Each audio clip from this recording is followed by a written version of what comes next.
Coucou tout le monde, j'espère que vous allez tous et toutes très bien. Aujourd'hui je vous retrouve avec mon bilan lecture du mois d'avril.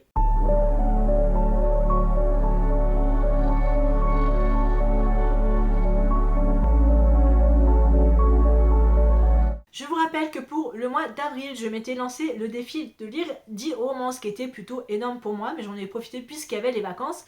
Et donc si on fait le point sur ma palle d'avril, on peut voir que je n'en ai lu seulement que 7, ce qui écoutait ma foi plutôt pas mal, mais j'ai quand même atteint mon objectif de 10 romans. J'ai quand même lu, j'ai quand même, sur les 3 autres romans qui restaient, je me suis dit je vais choisir autre chose. Voilà, et j'ai choisi autre chose. Et il me semble qu'il y avait Fantasma déjà prévu pour le mois d'avril. Je crois que ça fait 3-4 fois déjà que je sors et que j'arrive pas à lire. C'est pour ça que j'espère réussir à lire ce mois-ci. Mais je suis quand même très contente des lectures que j'ai eu en avril. Voilà, j'ai eu peut-être 2 petites déceptions. Et j'ai eu aussi de très belles découvertes. Un sacré coup de cœur. Ça a été assez varié.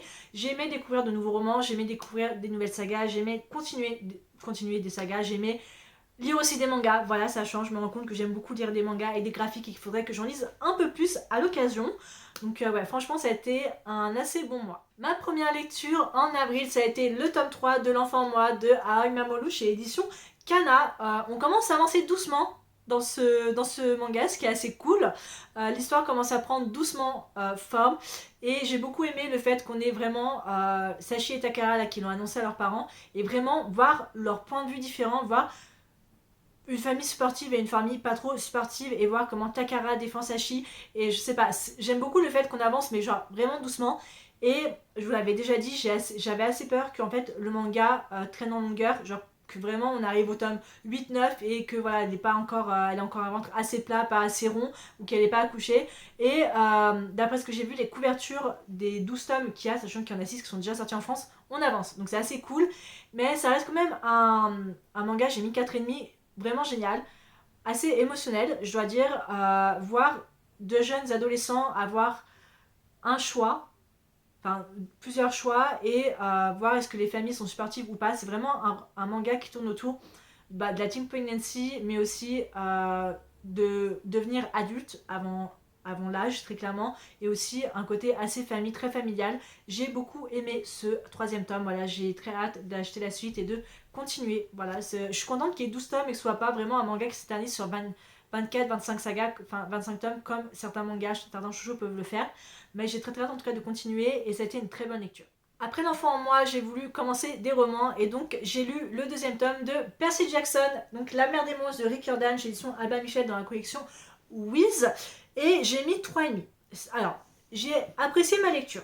J'ai aimé le fait que je connaisse déjà l'univers, que je connaisse les personnages, et donc c'était beaucoup plus facile pour moi de rentrer dans ce tome-là. C'est-à-dire qu'on part tout de suite directement, après quelques chapitres, dans l'aventure, dans l'action. Il n'y a pas forcément besoin de réintroduire les personnages, de réintroduire le camp de sang mêlé, de réintroduire les dieux, tout ça, puisque c'est déjà tout fait. Ce qui est assez cool. J'ai apprécié ma lecture. Mais une fois que je l'ai fini, j'étais genre, ouais, bon bah je passe à autre chose. C'est-à-dire ça m'a pas plus transcendé que ça. J'ai aimé l'aventure, j'ai aimé voir Percy, Annabeth en action, j'ai aimé les voir essayer de sauver Grover, j'ai aimé voir Grover se retrouver dans une situation mais complètement improbable qui finit en robe de mariée, voilà très clairement.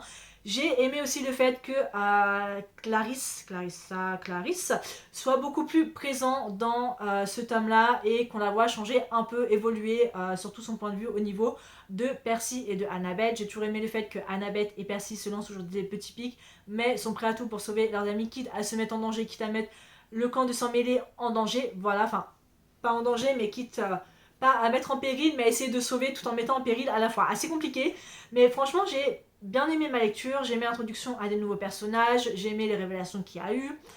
J'avais vu le film évidemment à l'époque avec Logan Lerman, donc il y a certaines choses que je m'attendais à voir, j'ai pas forcément été trop choquée. La fin, je me doutais un peu de ce que ça allait être à cause du film, bien évidemment, mais je comprends aussi pourquoi est-ce que certaines personnes n'ont pas autant apprécié le film qu'on aurait dit, parce qu'il y a énormément de points intéressants, de points importants dans le roman qui n'ont pas forcément été présents dans le film. C'est pour ça que j'espère que la saison 2, qui arrive je crois fin d'année sur Disney+, va rattraper ça. Bien évidemment, je redirai le tome 2 pour me préparer pour la série. Mais écoutez, j'ai aimé, mais ça m'a pas plus transcendé que ça. J'ai voulu ensuite rester dans la fantasy et donc essayer de lire quelque chose qui m'attirait un peu plus, et j'ai donc lu Apprentice to the Villain de Anna Nicole Meyer chez Zong Penguin, qui est donc le deuxième tome de sa saga Aston to the Villain que j'ai lu l'année dernière et que j'ai adoré, qui a fait partie de mes coups de cœur de 2024. Et donc j'avais très hâte de lire ce deuxième tome que j'avais acheté le jour de sa sortie et je ne l'avais toujours pas sorti. Et j'ai appris que le tome 2, je crois, il sort le mois prochain en français, il me semble. Ou c'est peut-être ce mois-ci. Je crois qu'il sort le mois prochain, donc j'ai hâte pour vous pour que vous le lisiez.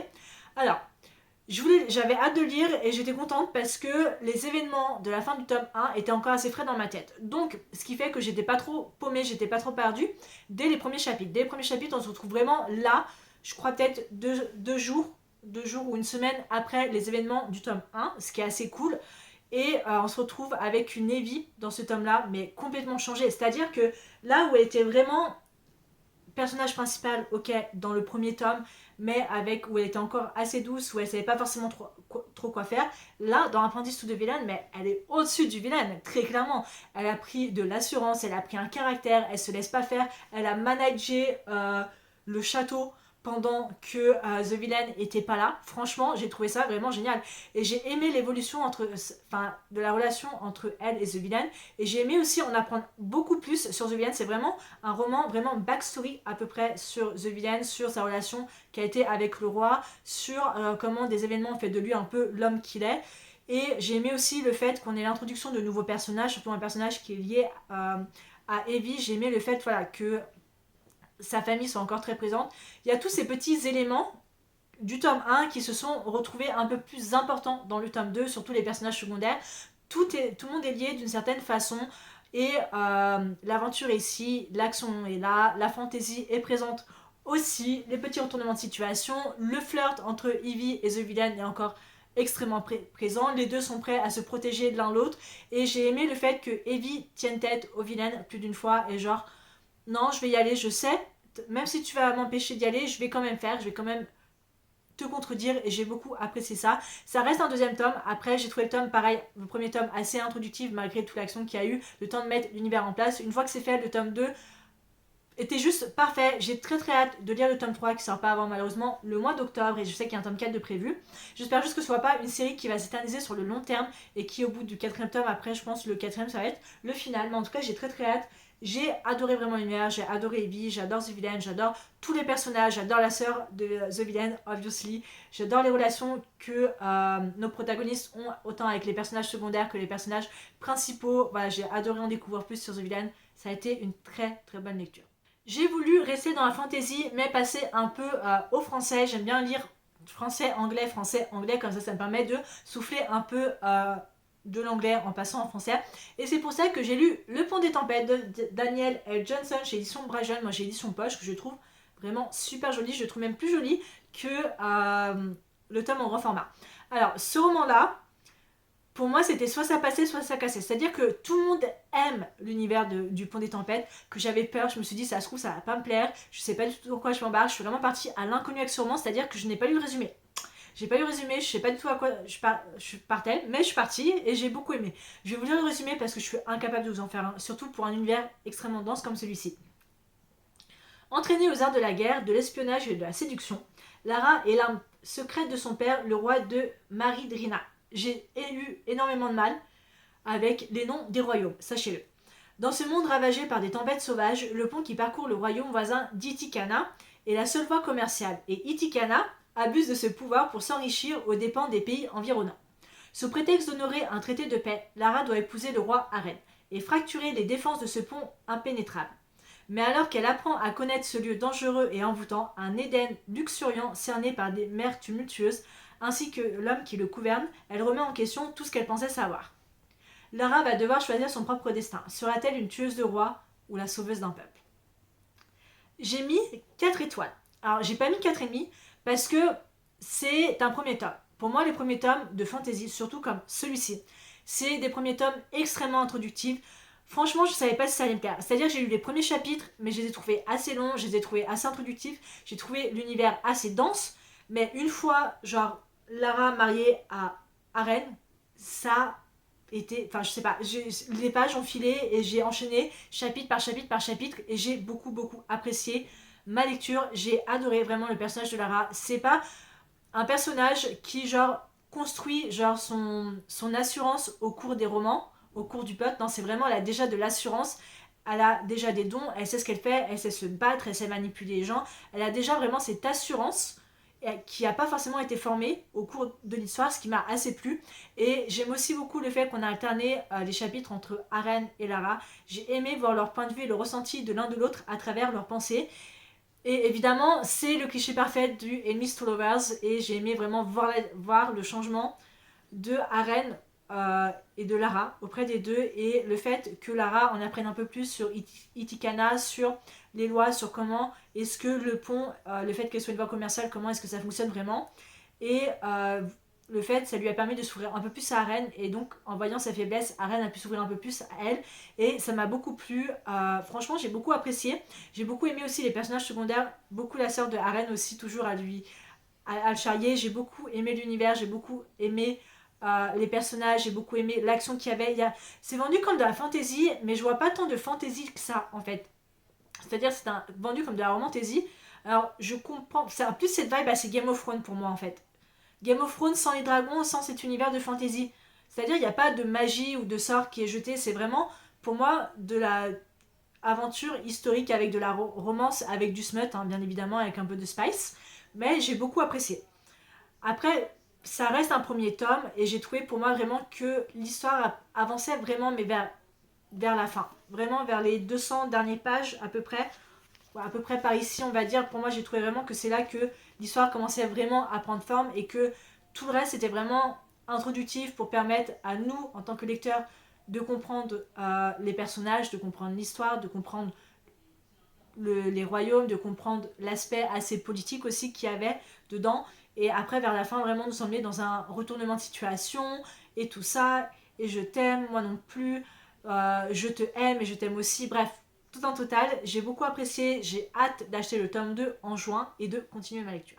Après le Pont des Tempêtes, j'ai voulu souffler un peu et j'ai lu un manga, et j'ai donc lu le tome 2 de Kaolon Générique Romance de Jun Mayuzuki chez Édition Kana dans la collection Big.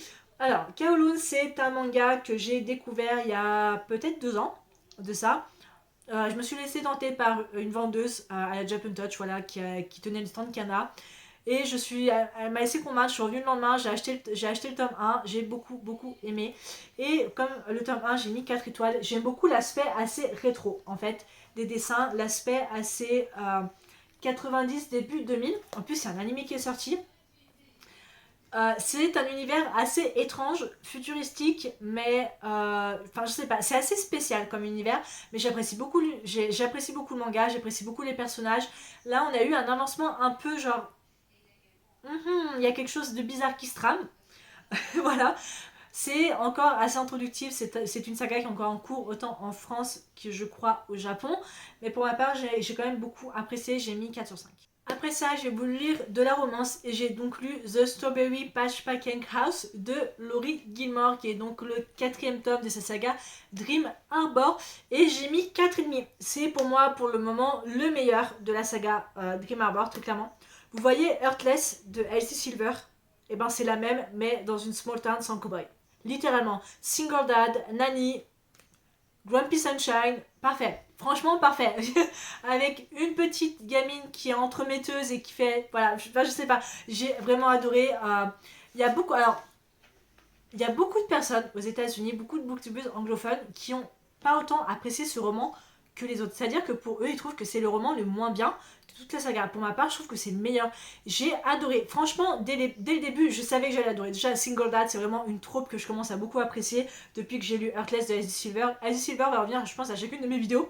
Mais j'ai beaucoup apprécié. J'ai adoré, très clairement. On suit une jeune femme qui...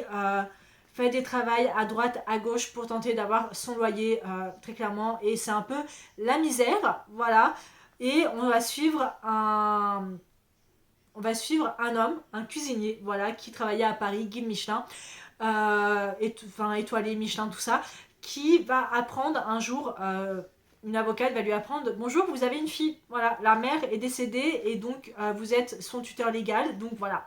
Ce qui fait qu'il a une vie devant lui et il se retrouve à être le père d'une fille dont il savait de 3 ans, il me semble, dont il ignorait complètement l'existence, donc il a dû tout quitter pour aller s'installer à Dream Harbor et passer d'un d'une cuisine restaurant 5 étoiles à un petit, comment dire, drive-in, vous savez, qu'on trouve sur les autoroutes, les petits, les endroits pour aller manger et tout, un peu comme le pub dans Riverdale, ben voilà, c'est exactement pareil. Elle travaille dans une cuisine comme ça avec des ingrédients, des gens, des personnes qui ne connaissent pas forcément, à élever une fille dont il ne connaissait pas l'existence, donc qui a beaucoup de mal à s'ouvrir à lui. Et en gros, notre protagoniste féminine va se retrouver à être la nounou de cette petite fille et pour faciliter le travail, elle va devoir s'installer chez eux. Voilà, et la romance va se former entre les deux. Et j'ai beaucoup adoré, j'ai vraiment beaucoup aimé. Il y a aussi un aspect extrêmement fan family, très familial, très aussi avancé dans ses traumas, surtout pour la petite. Et j'ai adoré l'avoir ouvrir à son père, j'ai adoré, enfin, ouais, l'avoir s'ouvrir à son père, s'ouvrir à notre protagoniste féminine, j'ai adoré vraiment l'univers, voir les deux, essayer de combattre leurs sentiments pour la petite, dire on peut pas faire ça parce que pour elle on va faire comment, puis si un jour ça se passe mal, enfin je suis la nounou, on peut pas faire ça, et lui de la fin on peut pas faire ça non plus, mais the heart wants what the heart desires, je suis désolée hein, le cœur veut ce que le cœur désire. Voilà, pour ma part j'ai adoré, j'ai passé un très bon moment, ça reste pour moi le préféré. Le prochain c'est le dernier tome, c'est The Gingerbread Bakery, je crois, quelque chose comme ça, qui va être sur deux personnes qui ne peuvent pas se voir, très clairement, que j'ai très hâte de lire, mais j'ai beaucoup apprécié ma lecture, en tout cas Strawberry Patchwork House, gros coup de cœur. Après Strawberry Patchwork House, je suis passée du coq à l'âne puisque je suis passée de la romance à un thriller psychologique en lisant The Inmate de Freda McFadden, qui je crois est mon 7e roman, ou peut-être 6e, je sais pas, j'ai perdu compte de tous les romans que je lis. Je pense que mon but dans la vie, ça doit être de lire tous les romans de Freda McFadden, très clairement, je pense que c'est ça mon but en tant que lectrice, de lire au moins 3 à 4 romans d'elle par an, parce que... Et dans ce roman, on va suivre une femme avec son fils qui se retrouve à retourner dans sa ville d'enfance, dans la ville où elle a vécu, après que ses parents soient décédés, et elle se retrouve à être infirmière dans un pénitencier, dans une prison. Et en gros, il y a 3 règles. Ne pas se laisser faire, ne pas révéler la moindre information privée à un détenu, et voilà, ne pas leur poser des questions, de s'attacher à elle. Et à côté, il y a un des prisonniers qui est là, qui a été envoyé quand il était adolescent, il y a 11-12 ans de ça, parce que il a tué 3 personnes. Voilà, il a tué 3 personnes, mais la chose c'est que la femme qui se retrouve être infirmière, c'est son ex, c'est elle qui l'a envoyé en prison. Voilà, donc on va suivre un peu comment le fait de revenir travailler là-bas, de revoir son ex et de cacher la vérité que... plein de choses, voilà. On va apprendre, ça jongle entre ce qui s'est passé quand ils étaient adolescents et aujourd'hui et comment ce qu'il y a eu, enfin l'impact que ça a eu aujourd'hui sur elle, sur son fils, sur son ex, sur tout ce qui se passe. J'ai mis 4 sur 5 parce que j'ai beaucoup aimé ma lecture, voilà, j'aime beaucoup les romans de Freda McFadden, ça se lit assez rapidement, c'est assez fluide, les chapitres sont assez courts, le fait d'alterner entre passé et présent, c'est quelque chose qui est vachement bien et à chaque fois je suis là, je peux pas lâcher ma Kindle. Vraiment, Freda McFadden, je crois que c'est des romans, en 2 jours c'est bouclé, je peux vraiment pas lâcher. J'ai beaucoup aimé les personnages, j'ai beaucoup aimé les retournements de situation, la fin, le plot twist. Genre, c'était genre, mais qui est responsable? Est-ce vraiment lui? Il y a des, enfin, vous voyez, il y a 2 versions différentes, il y a plein de personnages. Il y a, est-ce que, enfin, à qui elle peut faire confiance en fait? Est-ce que même aujourd'hui elle peut faire confiance aux personnes qui l'entourent ou pas? Parce que est-ce qu'ils savent quelque chose qu'elle ne sait pas, ou est-ce qu'elle veut vraiment faire confiance à son ex en lui sachant qu'il lui dit c'est pas moi qui ai fait ça, c'est la personne qui est libérée que tu connais qui a fait ça. C'est super, je sais pas, elle arrive à me retourner le cerveau, franchement, plot twist. Alors, est-ce que c'est assez, genre, est-ce que le plot twist c'est genre, on s'y attendait? Alors beaucoup de personnes s'y attendaient, pour ma part, c'était pas le cas. Mais The Inmate c'est considéré comme l'un des meilleurs romans de Freda McFadden, donc j'avais très hâte de lire. Et le plot twist m'a complètement retourné le cerveau, je tiens à vous le dire, et j'ai beaucoup apprécié. Après The Inmate, j'avais envie de lire quelque chose un petit peu plus cool et donc j'ai décidé de lire What the River Knows, Les Secrets du Nil de Isabelle Ibanez, c'est l'édition Rajo. C'est une belle bricasse de 650-700 pages et je vais vous lire le résumé parce que j'ai pas envie de dire des bêtises. 1884, Los Quinez Oliveira, fine fleur de l'aristocratie argentine, apprend la mort de ses parents en Égypte. C'est son monde qui s'effondre. Déterminée à comprendre, elle embarque pour le Caire avec pour seul bagage ses carnets de croquis et une bague envoyée par son père qui semble receler une étrange magie. Whit, l'exaspérant assistant de son oncle, l'attend de pied ferme avec la mission de la renvoyer chez elle. Mais Inès est bien déterminée à obtenir des réponses et qu'importe si le complot perfide dans lequel elle vient de mettre les pieds pourrait lui coûter la vie. C'est la momie. C'est la momie et le retour de la momie. Sans la momie, bien évidemment. C'est la momie et Indiana Jones. C'est trop bien. Franchement, j'avais tellement hâte de le lire. Alors, j'avais assez peur de le lire parce que ça tourne autour de l'Égypte. J'ai jamais lu de roman autour de l'Égypte, bien évidemment. Donc, j'avais assez peur. Ça peut paraître assez long quand on voit cette bricasse, mais les premiers tomes, les premiers chapitres, je les ai trouvés assez longs, assez introductifs. Mais une fois qu'Inès débarque en Égypte, c'est là que vraiment l'histoire commence. C'est là que l'aventure commence, qu'elle se retrouve embarquée dans des aventures vraiment à droite à gauche, plein de mystères autour de ce qui s'est passé, ce qui est arrivé à ses parents, en quoi la bague que son père lui a envoyée est très importante. Tout l'univers autour de Cléopâtre, de César, enfin de tout ça. J'ai vraiment beaucoup apprécié l'univers. J'ai adoré aussi je sais pas, l'aspect de fantasy qu'il y a eu, c'est de la fantasy qui est vraiment extrêmement, genre, très peu présente, mais assez pour nous donner envie de continuer. Parce qu'on suit Inès, mais on suit aussi le fait, sa connexion avec la magie qu'il y a en Égypte. Et sa relation qu'il y a avec Quit, genre c'est vraiment enemies to lovers en fait. Enemies to friends to lovers, et encore lovers si elle sans être là. Donc c'est vraiment quelque chose que j'ai adoré. Puis j'ai aimé le point de vue d'alternance entre Inès et Whit et voir vraiment dans quoi est-ce que Inès s'est embarquée et dans quoi Whit vraiment complote un peu avec son oncle, si on peut dire. Il y a vraiment tout un mystère, tous des retournements de situation, il y a vraiment de l'aventure, ça part sur le Caire, ça prend le bateau, il y a des crocodiles, il y a des coups de feu, il y a des gens qui sont à la poursuite d'Inès. C'est vraiment un roman bourré d'aventures, bourré de fantaisie, bourré de mystères, de retournements de situation. C'est vraiment incroyable, j'ai beaucoup apprécié. Et la fin, mais franchement, je l'aurais pas vu venir. J'étais choquée, j'étais genre, mais je veux le tome 2, je veux le tome 2, où est-il? Alors, il est sorti aux États-Unis il y a pas longtemps, donc ça m'étonnerait qu'on l'ait tout de suite, mais j'ai beaucoup apprécié. En tout cas, j'espère que c'est pas qu'on va pas attendre longtemps avant la sortie du tome 2, parce que c'est quand même une grosse bricasse, il y a quand même un univers. Pareil, c'est d'Égypte, donc c'est quand même assez dense, il y a quand même pas mal de choses à retenir. Et j'ai pas forcément envie que ce soit plus frais dans ma tête. Quand je vais lire le tome 2, je vais être genre, finalement ça me tente plus autant de le lire qu'avant.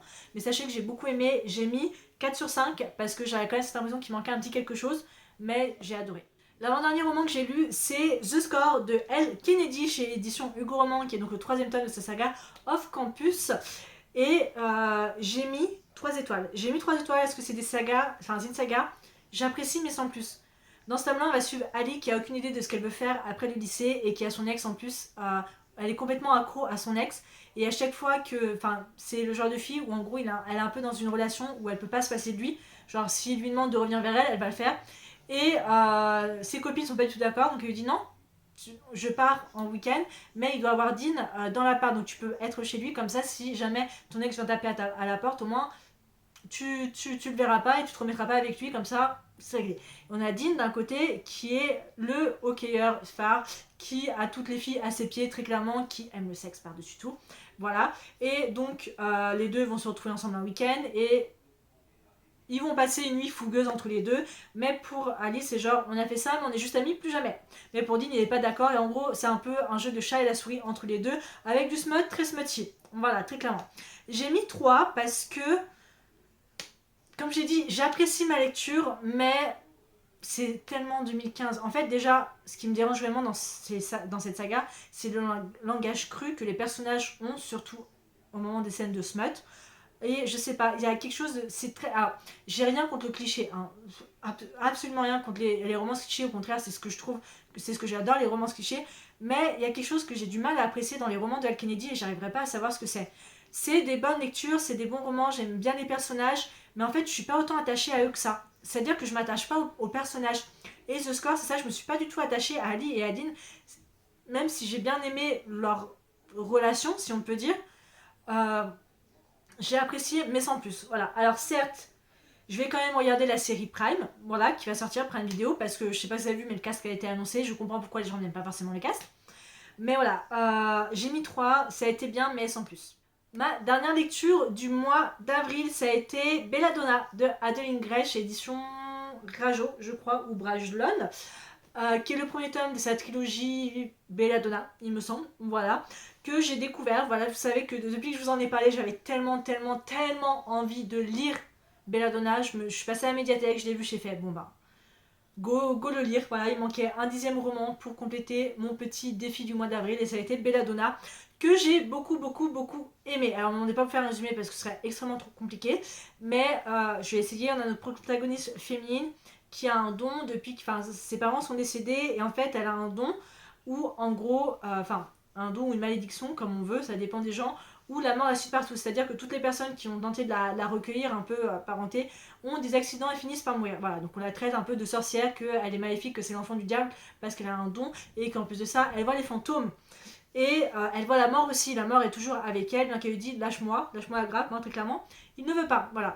Et un jour, elle apprend qu'elle a un oncle, en gros, qui va l'adopter. Et donc, elle décide de partir dans son énorme manoir, voilà, faire la connaissance de son cousin, de sa cousine, et il va se passer certaines choses et tout, parce qu'il y a le fantôme de sa tante qui est là et qui va lui apprendre que, en fait, bien qu'elle soit morte, elle a possiblement été empoisonnée, donc c'est à notre protagoniste féminine d'apprendre un peu d'essayer de trouver ce qui s'est passé et si elle a été qui l'a empoisonnée et est-ce que tout le monde est en sécurité ou pas.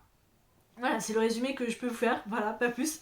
J'ai beaucoup apprécié l'univers, j'ai adoré, franchement, en 2 jours je l'avais lu. Pourtant, c'est un roman qui fait plus de 400 pages, mais je sais pas, j'ai vraiment beaucoup aimé l'univers, j'ai adoré les personnages, j'ai adoré la relation qu'elle a avec la mort. Franchement, c'est vraiment le jeu aussi du chat et la souris où j'essaye de t'échapper, mais je suis toujours là. J'ai vraiment beaucoup aimé l'univers. Vraiment, ces côtés très dark et gothique, historical, Dark Academia, tout ça.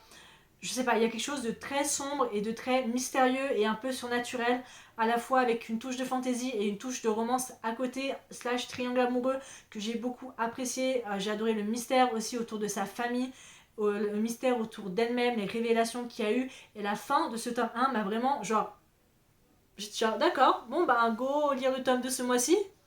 Go lire le tome 2 en mai, ce qui est prévu bien évidemment, mais j'ai beaucoup aimé l'univers, voilà, je sais pas, il y a quelque chose que j'ai beaucoup apprécié avec, avec le roman d'Adeline, ça m'a beaucoup plu.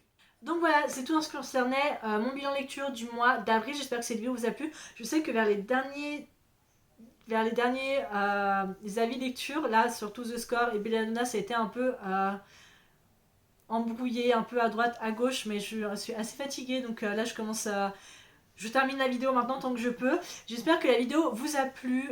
Pour ma part, j'ai adoré mes lectures. Là, je suis au mois de mai actuellement à ma 4e lecture du mois, ce qui est, écoutez, ma foi, plutôt pas mal. Et cette vidéo sort un jeudi au lieu d'un mercredi parce que je travaille pas et parce que hier j'étais trop fatiguée pour faire quoi que ce soit. J'étais clouée au lit, je ne bougeais pas, j'ai passé ma journée à regarder des films d'horreur, voilà. Dans tous les cas, j'espère que la vidéo vous a plu et je vous retrouve la prochaine fois pour une prochaine vidéo qui, je pense, pourra possiblement être un petit reading vlog. Bye bye.